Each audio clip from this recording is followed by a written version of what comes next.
నమస్తే, welcome to max TV. ఇవాళ మనం భద్రకాళి పీఠాధీశ్వరి అలాగే కాళికామాత ఉపాసకురాలు శ్రీ శ్రీ శ్రీ డాక్టర్ సింధు మాతాజీ గారు ప్రస్తుతం మనతో పాటు ఉన్నారు. మరి వారిని అడిగి చాలా విషయాలు తెలుసుకునే ప్రయత్నం చేద్దాం. నమస్కారం అమ్మ. నమస్తే అమ్మ. అమ్మవారు మామూలుగా జంతు బలి కూడా కాదు, నరబలి కూడా అడుగుతుంది ఏదన్నా కఠినమైన పూజ చేయాల్సినప్పుడు అని చెప్పేసి. నరబలి కూడా మనం చూస్తూ ఉన్నాం. ఆ నరబలి ఏ సందర్భంలో చేస్తారు? నిజంగానే అమ్మవారు నరబలి కోరుకుంటారా? నిజానికి సృష్టిని సృష్టించిన అమ్మవారికి కోరికలు ఉంటాయి చెప్పండి. మనిషి తాను యొక్క క్షుద్రమైన బుద్ధితో బలులు ఇవ్వటం జరుగుతుంది, కానీ తనకు తాను సమస్యలు క్యూర్ చేసుకోవడానికి బలులు ఇవ్వటం జరుగుతుంది. కానీ ఈ సృష్టిని సృష్టించిన అమ్మవారికి ఈ మనుషులు ఇచ్చేవి తీసుకోవాల్సిన అవసరం లేదు. ఓకే, ఒక ఎనర్జీని క్రియేట్ చేయడానికి వీళ్ళలాగా పూర్వీకులు చేశారేమో కానీ మనకు అది తెలియని విషయం. నలబరులు ఇచ్చారా లేదా అనేది మనం ఎప్పుడు చూడలేదు, ఫేస్ చేయలేదు. కాబట్టి ఇప్పుడైతే పూర్తిగా 99% జరగట్లేదని అనుకుంటున్నాను నేను. అలాగే మీ ఉపాసన అనేది ఎలా స్టార్ట్ అవుతుంది? అమ్మవారికి పూజా విధానం ఎలా చేస్తారు? ఎదురు పీఠాలకు వెళ్తూ ఉంటారా మీరు? నా దృష్టిలో అమ్మవారు అనేది నాలోనే ఉంది. కాబట్టి నాకు ఏమనిపిస్తుందంటే, నేను చేసేది తమో గుణానికి సంబంధించిన ఉగ్రదేవత ఆరాధన కాబట్టి నేను నైట్ టైమ్స్ చేస్తాను. ఎక్కువ జపం 11 నుంచి 2 దాకా చేస్తారు. 11 నుంచి 2 ఆ పర్టికులర్ టైం ఎందుకంటే గ్రామ దేవతలు చేతుల్లో ఆయుధాలు ధరించి గ్రామంలో సంచారం చేస్తూ ఉంటారు అమ్మవార్లు. మీరు కావాలంటే 11కి midnight 11కి కూర్చొని ఫోకస్డ్గా ఉంటే గజ్జలు చప్పుడు వినిపిస్తుంది. అమ్మవారు గ్రామ దేవత, గ్రామాన్ని కాపలా కాస్తూ ఉంటారు. ఎందుకు గ్రామ దేవతలు కాపలా కాస్తారంటే ఇటువంటి ప్రయోగాలు గ్రామంలో ఎంటర్ అవ్వకుండా, కొంతమంది గ్రామాల మీద పట్టణాల మీద వశీకరణ పూజలు చేస్తూ ఉంటారు. అవన్నీ ఎంటర్ అవ్వకుండా గ్రామ దేవత మనల్ని రక్షిస్తుంది అన్నమాట. ఇప్పుడు తిరుమలకు సంబంధించి కింద గంగమ్మ తల్లి, తాతయ్య గుంట గంగమ్మ తల్లి గ్రామాన్ని, తిరుపతి గ్రామాన్ని రక్షిస్తుందని చెప్పి అక్కడ సంవత్సరానికి ఒకసారి జాతరలు చేయడం జరుగుతుంది. ఇక్కడైతే ఎల్లమ్మ గ్రామ దేవత హైదరాబాద్ నగరానికి. కాబట్టి ఇక్కడ ఇలా పూజలు చేస్తారు. నైట్ టైం ఫోకస్డ్గా ఉంటే గ్రామ దేవతలు, ఉగ్రదేవతలు సంచరించేది, కాలభైరవుడు, బేతాళుడు, వీళ్ళందరూ సంచరించేది midnights కాబట్టి అలా సంచరించేటప్పుడు పవర్ పెంచుకోవడం కోసం midnight నేను జపాలు చేయడం జరుగుతుంది. ఇంకొకటి సిద్ధ పురుషుల దర్శనం నైట్ 12 నుంచి 2 మధ్యలో హాస్టల్ బాడీస్ దర్శనం ఇస్తాయి. ఎవరితో అయినా సూక్ష్మ శరీరాలతో మనం కాంటాక్ట్ అవ్వాలనుకుంటే ఆ టైంలో యూనివర్స్లో ఫోకస్డ్గా ఉంటుంది కాబట్టి ఎలక్ట్రికల్ అంటే అదొక రకమైన ఎనర్జీ అనేది మనం అబ్జర్వ్ చేసుకోవడానికి, మనం ఎవరికైనా సిగ్నల్స్ పంపించాలన్నా హాస్టల్లో ఒక మంత్రం చేసినప్పుడు వెంటనే ఎనర్జీ రావడానికి, ఎవరైనా దర్శనాలు ఇవ్వాలన్నా సిద్ధ పురుషులు నైట్ 12 నుంచి 2 వరకు దర్శనం ఇస్తారు. కాబట్టి ఆ టైం చూస్ చేసుకొని జపాలు చేసుకోవడం జరుగుతుంది. ఓకే, ఈ మధ్య కాలంలో మనం పెద్ద పెద్ద గురువులను చూస్తూ ఉన్నాం. అయితే వాళ్ళు ఏం చెప్తూ ఉంటారంటే, మీరు అనుకున్న పనులు అవ్వాలంటే పలానా చోట పలానా దగ్గర ఏదైనా బలి ఇవ్వాలి అమ్మవారికి అని సముద్ర తీరాలలో కూడా పూజలు చేస్తున్న సంఘటనలు మనం ఫేస్బుక్లో కానీ ఇన్స్టాలో కూడా లైవ్ చేసి మరీ పెడుతూ ఉన్నారు. సో నిజంగానే అంటే అలా చేస్తేనే పూజ చేసినట్ట? మామూలుగా బలి లేకుండా అమ్మవారు కరుణించరా? బలి లేకుండా అమ్మవారు కరుణిస్తుంది. ఎందుకు కరుణించదు? సమయాచారంలో పూజలు చేసుకోవచ్చు బలులు నచ్చిన వాళ్ళు, దక్షిణాచారంలో చేసుకోవచ్చు, లేదంటే ఎవరి పద్ధతి వాళ్ళది. ఇప్పుడు కొంతమంది రాజకీయ నాయకులు ఉంటారు, వాళ్ళకి ఎక్కువ శక్తి కావాలి, వాళ్ళు దాదాపు కొన్ని లక్షల మందిని వశీకరణం చేసుకోవాల్సి ఉంటుంది. వాళ్ళు కొన్ని రకాల పూజలు నిర్వహించుకుంటారు. అంటే కోరికను బట్టి పూజ ఉంటుంది. సముద్ర తీరాలలో పూజలు జరుగుతున్నాయంటే అది 1000 రెట్ల ఫలితాన్ని ఇస్తుంది. కొన్ని స్పెషల్ ప్లేసెస్, శక్తిపీఠాలు, ఇప్పుడు కామాఖ్యలో చాలా మంది పూజలు చేస్తూ ఉంటారు. నేనే చాలా మంది పొలిటికల్ లీడర్స్కి అక్కడ యజ్ఞాలు చేయడం జరిగింది.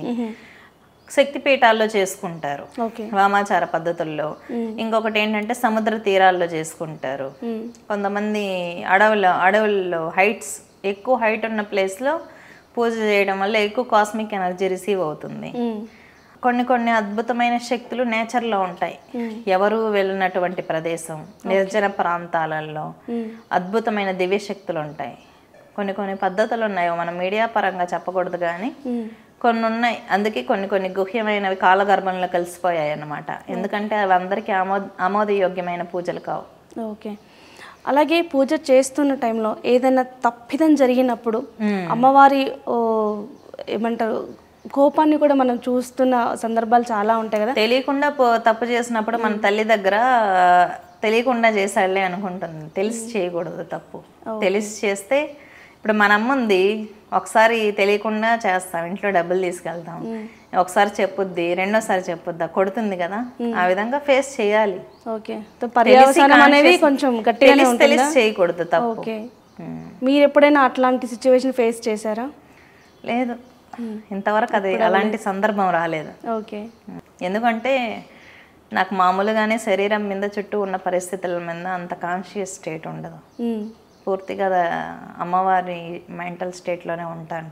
ఓకే, ఈవెన్ నేను ఎవరినైనా చూసి మాట్లాడినా 2 days తర్వాత గుర్తుపట్టలేను, నా మైండ్లో అన్నీ డిలీట్ అయిపోతూ ఉంటాయి. ఓకే, ఆ టైంలో అమ్మవారు ఉంటారు మీకు ఏం గుర్తుండదు? ఏమి గుర్తుండదు. ఓకే, అలాగే అమ్మ మీరు ఓన్లీ అమ్మవారి ఉపాసకులేనా, ఎక్కువ ఏమన్నా శివుడికి పూజిస్తూ ఉంటారా? ప్రేమతో ఆరాధిస్తూ ఉంటాను కాలభైరవుడిని. ఓకే, అంటే ఆయన నా భర్త అనుకుంటూ ఉంటాను. అయితే అమ్మ మనం బయట చూస్తూ ఉంటాము, చాలామంది ఉపాసన చేసి ఎన్నెన్నో ఏమంటారు యాగాలు, చాలామంది పూజలు చేస్తూ ఉంటారు. బట్ వాళ్ళ దగ్గరికి వెళ్ళిన వాళ్ళకి ఎటువంటి పని అవ్వదు. ఎంతసేపు అయ్యో ఇంత టైం వేస్ట్ చేసుకున్న వాళ్ళ దగ్గరికి వెళ్ళాము, ఆయన నమ్మాము అని జనాలు కూడా ఇబ్బంది పడి ఎవరు నమ్మే పరిస్థితి కూడా లేదు కొంతమంది వల్ల. సో ఎందుకు వాళ్ళు ఉపాసన చేసినా, అంత యాగాలు చేసినా, అంత భక్తితో ఉన్నా కూడా వాళ్ళకి ఎందుకు పని అవ్వదు? చాలామంది పూజలు చేస్తూ ఉంటారు, మామూలుగా బుద్ధి మారినంత వరకు సిద్ధి కలగదన్నమాట. ఇప్పుడు జెంట్స్ బాగా పూజలు చేశారు అనుకుందాం, ఇప్పుడు భార్యని హింసిస్తూ టార్చర్ పెడుతూ వీళ్ళెంత పూజ చేసినా అది వేస్టే.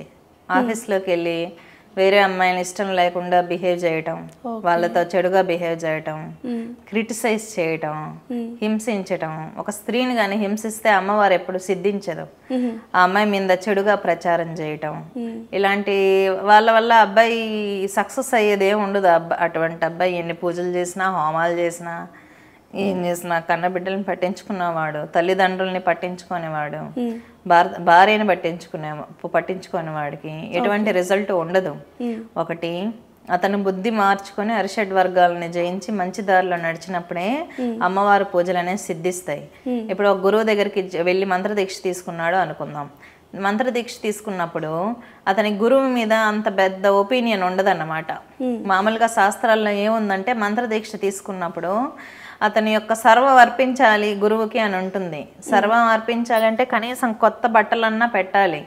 చాలా మందికి మంత్రదీక్షలు తీసుకునేటప్పుడు ఇతను డబ్బుల కోసం చేస్తున్నాడేమో, నన్ను బెండ్ చేయాలనుకుంటున్నాడేమో, దీక్ష ఇచ్చి నా ద్వారా పనులు చేయించేసుకోవాలనుకుంటున్నాడేమో, ఎందుకు ఈమెకి ఇటువంటి బట్టలు పెట్టాలా, లేదంటే పట్టు బట్టలు పెట్టాలా, ఏం దక్షిణలు పెట్టాలా దీక్ష తీసుకుంటా అంటే అది సాంప్రదాయం.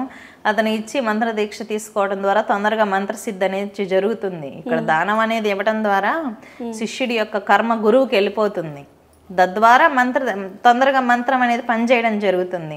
ఈ విధంగా కాకుండా ఒక ఫైనాన్షియల్ థాట్తో ఆలోచించినప్పుడు అనేది అతనికి అక్కడ మంత్రం అనేది పనిచేయదు, దీక్ష తీసుకుని వేస్ట్ అనమాట. చాలా మంది యజ్ఞాలు చేసుకుంటూ ఉంటారు, యజ్ఞం చేసుకున్నప్పుడు అతనికి ఒంట్లో ఉన్న నెగిటివ్ హీల్ అయిపోతూ ఉంటుంది, హీల్ అయిపోయి దిగ్బంధనాలు వేస్తారు, దీక్షలు తీసుకుంటూ ఉంటారు.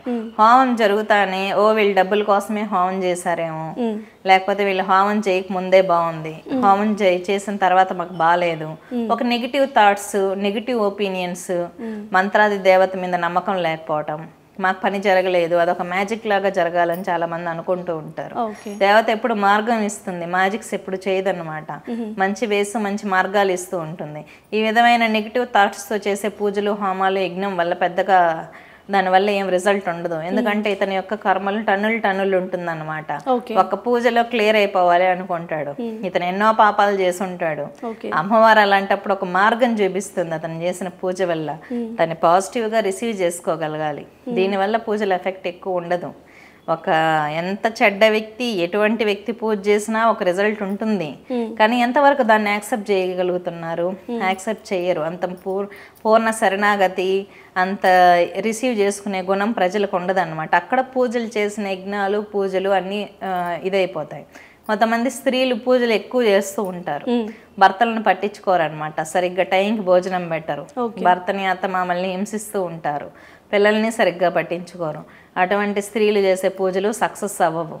ఎంతసేపు పక్కన ఇంట బాగుపడకూడదు, ఇంట్లో ఆడబిడ్డ బాగుపడకూడదు, అత్త బాగుండకూడదు, హింసిస్తూ ఉంటారు. హింసించేసి అన్ని సక్సెస్ అయిపోవాలి పూజలు అంటే అవ్వవన్నమాట. ఇంకోటి ఇటువంటి నియమాలు పాటించరు వీళ్ళు. వాళ్ళు పూజ చేస్తారు ఓకే, కానీ ఈ నెగిటివ్ థాట్స్ వల్ల, negative mentality, negative mind sets వల్ల పూజలు సక్సెస్ అవ్వవు. ఇంకొకటి ఏంటంటే మల్టిపుల్ బాడీ కాంటాక్ట్స్. ఇప్పుడు ఒక అబ్బాయి ఉన్నాడు అనుకుందాం, మంత్రదీక్ష చేశాడు. ఈ మధ్య కామన్ అయిపోయింది కదా మల్టిపుల్ అమ్మాయిలతో తిరగటం అనేది. అలా తిరగడం వల్ల అతని మంత్రశక్తి అంతా వెళ్ళిపోతుంది. మనుషులతోనే కాదు, జంతువులతో కూడా హ్యూమన్ బాడీ కాంటాక్ట్ ఉండకూడదు. ఎప్పుడు ఈ ఎక్కువ బాడీ కాంటాక్ట్స్ కి అలవాటు పడిపోతాడో ఇతని మంత్రశక్తి అంతా అమ్మాయికి వెళ్ళిపోతుంది. అమ్మాయి దరిద్రం నెగిటివ్ అంతా ఇతనికి వస్తుంది అన్నమాట. ఇది చాలా మందికి తెలియదు. అదొక ఎంజాయ్మెంట్ అనుకుంటారు. ఎంజాయ్మెంట్ కాదు, ఇతని లైఫ్ లాంగ్ అది ఫేస్ చేస్తూనే ఉండాలి. కొంతమంది అమ్మాయిలు పెళ్లిళ్ళు చేసుకున్నప్పుడు లక్ష్మీదేవి వచ్చినట్టు అంతా కలిసి వస్తుంది. కొంతమంది అమ్మాయిల జీవితంలోకి వస్తే మొత్తం పోతుంది అన్నమాట. ఎందుకంటే అమ్మాయికి ఉన్న పవర్ అటువంటిది. అబ్బాయిలు ఎప్పుడు అందం చూస్తారు, అందం కాదు. అమ్మాయి మంచి ఫ్యామిలీ నుంచి వచ్చిందా, అమ్మాయి క్యారెక్టర్ ఏంటి ఇవి చూసుకొని, ఎందుకు మన పూర్వీకులు మ్యారేజ్ చేసుకునే వాళ్ళు అటు 7 తరాలు ఇటు 7 తరాలు చూడాలి. అమ్మాయి వ్యక్తిత్వం, అందం చూసేవాళ్ళు కాదు, అమ్మాయి వ్యక్తిత్వం చూసేవాళ్ళు. అటువంటి స్త్రీల వల్ల డెవలప్ అవుతుంది అన్నమాట. మగవాళ్ళు కూడా అంతే, ఆడవాళ్ళైనా అంతే. ఎన్ని పూజలు చేసినా ఈ మల్టిపుల్ బాడీ కాంటాక్ట్స్ వల్ల శక్తులు రావు. అతీంద్రియ శక్తులు రావాలి అంటే భర్త భార్యతో, భార్య భర్తతోనే ఉండాలి. ఇటువంటి పనులు చేయటం వల్ల ఏం కాదు, అతని శక్తి అతను కోల్పోతాడంటే అంతేగాని దీంట్లో ధర్మం అధర్మం అనేది ఏది ఉండదు. ఎవరిని మనం జడ్జ్ చేయకూడదు. అతనికి పవర్ కావాలి, డెవలప్ అవ్వాలి అనుకుంటే తన భార్యతో తను ఉండాలి. అది ఓకే. అలాగే అమ్మ, మంత్రాలతో ఒక మనిషిని నిజంగానే ఆవాహన చేసుకోవచ్చా? మనిషిని ఆవాహన అంటే మనస్సుని, మనిషికి మనసు ఉంటుంది, మనసు బుద్ధి అనేది 2 ఉంటాయి. వాటిని హిప్నటైజ్ చేయొచ్చు. వశీకరణం అంటే పాజిటివ్గా హిప్నటైజ్ చేసుకోవడం, ఉచ్చాటనం అంటే నెగిటివ్గా హిప్నటైజ్ చేసి ఇక్కడి నుంచి వెళ్ళగొట్టడం అన్నమాట. షట్కర్మలు అని ఉంటాయి దశమహావిద్యల్లో. షట్కర్మల ద్వారా అన్నీ చేయొచ్చు. ఎందుకంటే మనిషికి హ్యూమన్ బాడీకి ఎనర్జీ బాడీ ఉంటుంది, యాస్ట్రల్ బాడీ అంటారు దాన్ని. దాని మీద ప్రయోగం చేసినప్పుడు హ్యూమన్ బాడీ సిక్ అవుతుంది.